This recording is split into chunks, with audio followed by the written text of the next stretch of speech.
ठंडी रोटी। एक लड़का था। माँ ने उसका विवाह कर दिया, परंतु वह कुछ कमाता नहीं था। माँ जब भी उसको रोटी परोसती थी तब वह कहती कि बेटा ठंडी रोटी खा लो।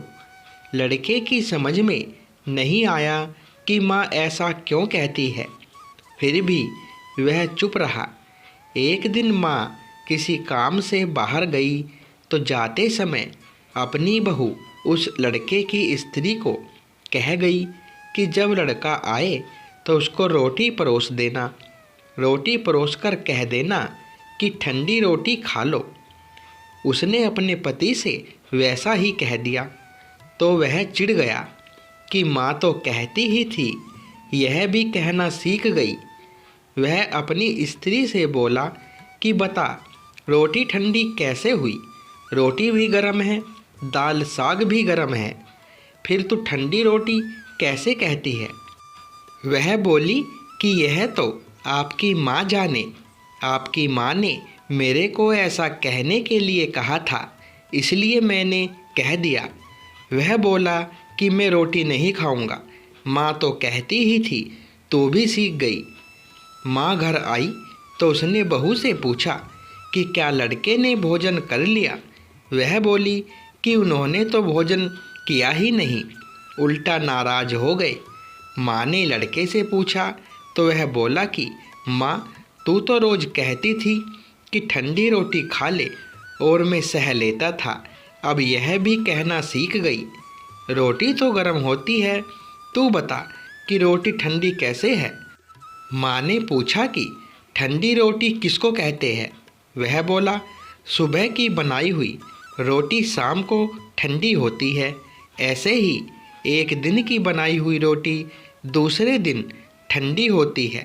बासी रोटी ठंडी और ताज़ी रोटी गर्म होती है। माँ ने कहा बेटा अब तू विचार करके देख, तेरे बाप की जो कमाई है वह ठंडी बासी रोटी है, गरम ताज़ी रोटी तो तब होगी जब तू खुद कमा कर लाएगा। लड़का समझ गया और माँ से बोला कि अब मैं खुद कमाऊँगा और गरम रोटी खाऊँगा। इस कहानी से यह शिक्षा मिलती है कि विवाह होने के बाद ठंडी रोटी नहीं खानी चाहिए, अपनी कमाई की रोटी खानी चाहिए। जब भगवान राम वनवास में गए तब रावण सीता जी को ले गया। किसी भी रामायण में यह सुनने में नहीं आया कि राम जी ने भरत को समाचार दिया हो कि रावण मेरी स्त्री को ले गया है, तुम मेरी सहायता करो। कारण कि राम जी इस बात को समझते थे कि विवाह किया है तो स्त्री की रक्षा करना, उसका पालन करना मेरा कर्तव्य है। उन्होंने अपनी भुजाओं के बल से पहले सुग्रीव की सहायता की, उसके बाद उससे सहायता ली। सुग्रीव को राज्य, कोष, पुर और नारी ये 4 चीज़ें दिलाकर अपनी एक स्त्री के लिए सहायता ली।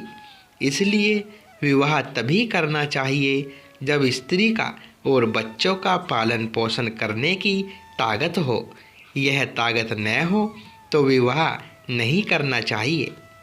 तो दोस्तों ये कहानी अच्छी लगी हो तो वीडियो को लाइक करें, शेयर करें और चैनल पर पहली बार आए हो तो चैनल को सब्सक्राइब करें। धन्यवाद दोस्तों।